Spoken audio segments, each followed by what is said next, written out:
Mardi, le siège de France Insoumise ainsi que le domicile de Jean-Luc Mélenchon, entre autres, ont été perquisitionnés dans une ambiance très tendue, ce qui a donné lieu à des accrochages avec la police, avec les magistrats. Accrochages filmés non seulement par des télévisions, mais également par Jean-Luc Mélenchon lui-même et postés sur son compte Facebook. Après ces incidents, le parquet de Paris a ouvert une enquête pour, je cite, menaces ou actes d'intimidation contre l'autorité judiciaire, également violence sur personne dépositaire de l'autorité publique. Bonsoir Stéphane Aliès. Bonsoir. Vous êtes journaliste à Mediapart, co-auteur du livre Mélenchon à la conquête du peuple. Chez Robert Laffont, vous connaissez bien Jean-Luc Mélenchon. Je précise que vous n'êtes pas mélenchoniste. Non, je suis journaliste. La première question que tout le monde se pose en voyant ces images et en entendant ces invectives, et qui peut inquiéter dans les deux cas, est-ce que c'est de sa part un coup de sang irrépressible ou alors est-ce que c'était calculé ? C'est toujours la réponse est très souvent entre les deux chez Jean-Luc Mélenchon, car il est il fait à la fois montre d'un grand savoir-faire planificateur. Il pense toujours ses stratégies en étapes, mais en même temps il se laisse toujours emporter, enfin pas toujours, mais parfois emporter par son hubris et qui fait déraper d'éventuels plans. C'était arrivé, par exemple, il y a un an, où il, emporté par la fatigue faisant sa tournée de législative, il avait accusé l'ancien ministre de l'Intérieur, Premier ministre d'alors, Bernard Cazeneuve, d'avoir assassiné Rémi Fraisse.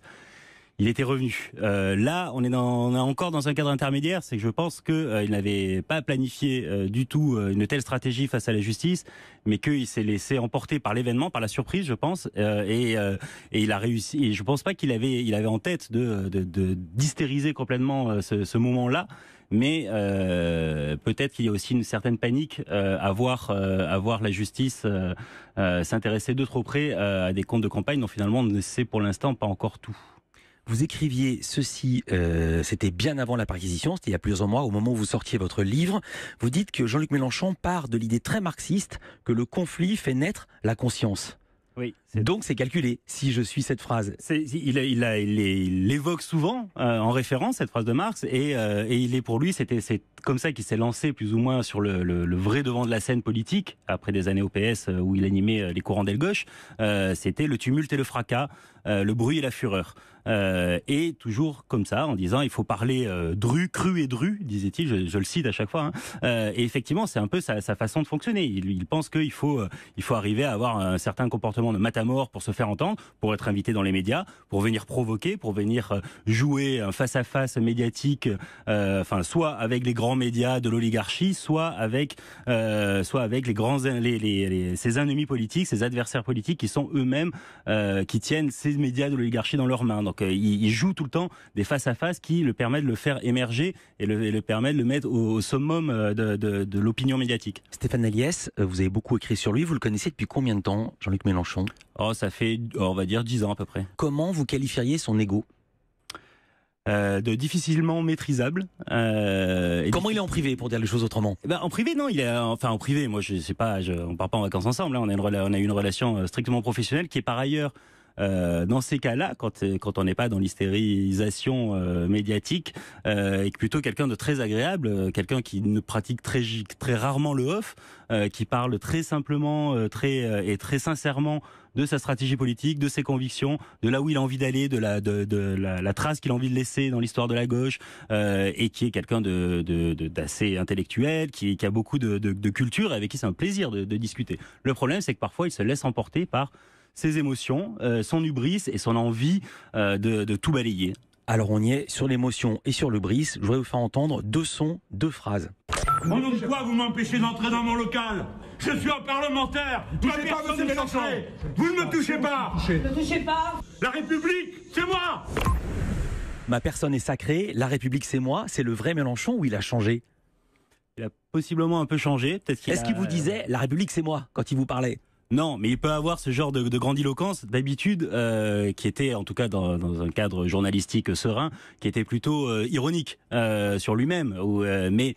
Mais par ailleurs, c'est pas la première fois qu'il sort des choses comme ça. Il a tout de suite dit « Je ne m'appartiens plus après la première présidentielle 2012. Je suis au-delà de ma propre personne. J'incarne le fil d'or de la Révolution française. » Donc vous comprenez bien que ces enjeux-là me dépassent complètement et que parfois me font perdre un petit peu, si ce n'est la tête, parfois un peu la raison. Il y a désormais une polémique dans la polémique qui touche Mediapart, où vous travaillez également. Hier, Fabrice Arfi, des patrons de Mediapart, a révélé l'état des relations entre Jean-Luc Mélenchon et Sofia Chikirou. Celle-ci était présente chez lui au moment de la première perquisition. Je cite Fabrice Arfi, le patron de la France Insoumise et la communicante entretiennent en réalité de longue date, selon nos informations, une relation extra-professionnelle.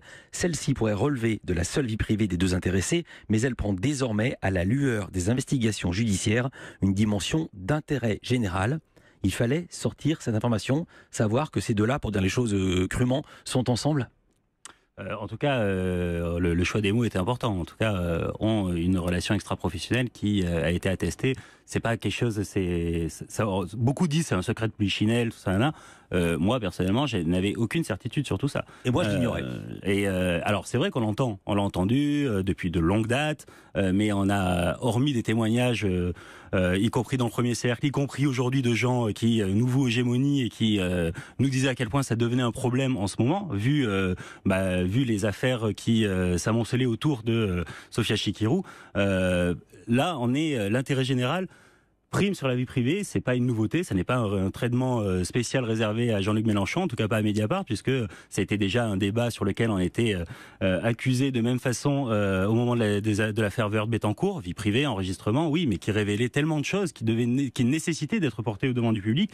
Ça a été encore récemment le cas avec François Hollande et Julie Gaillet, quand nous avions révélé qu'il logeait dans un appartement appartenant au grand banditisme corse, et que sans avoir vérifié, c'est un fait d'intérêt général. Et là, que la campagne de Jean-Luc Mélenchon profite des campagnes du dit Jean-Luc Mélenchon pour réaliser des surfacturations au détriment, présumées les surfacturations, au détriment de bénévoles qui, eux, ont travaillé gratuitement pour fournir des prestations qui sont après surfacturées, présumées par Sofia Chikirou, c'est de l'intérêt général. Est-ce que ce n'est pas la découverte par les enquêteurs de cette relation intime qui explique sa fureur de mardi ? C'est possible, mais honnêtement, je ne suis pas psychanalyste. Quelles sont les conséquences pour vous de cette polémique pour Jean-Luc Mélenchon ? Est-ce qu'on peut ontologiquement reprocher à un insoumis de refuser de se soumettre ? C'est un beau débat philosophique. Je pense que vraiment, c'est surtout... il a toujours porté cette idée qu'il fallait prouver qu'on était capable de gouverner et qu'on n'était pas des gauchistes et qu'on avait des idées sur le monde entier, sur la géopolitique, sur la fiscalité, sur l'écologie, sur la façon de sauver la planète. Il a toujours défendu cette doxa-là. Et là, il se montre quand même dans une situation où, à la fois pour le respect de la justice, de la police et de la presse, ça me paraît délicat d'être capable de gouverner en se comportant comme cela. Merci beaucoup Stéphane Aguès, journaliste à Mediapart, co-auteur du livre Mélenchon à la conquête du peuple. C'est chez Robert Laffont. Merci d'être venu ici à Europe 1. Merci à vous.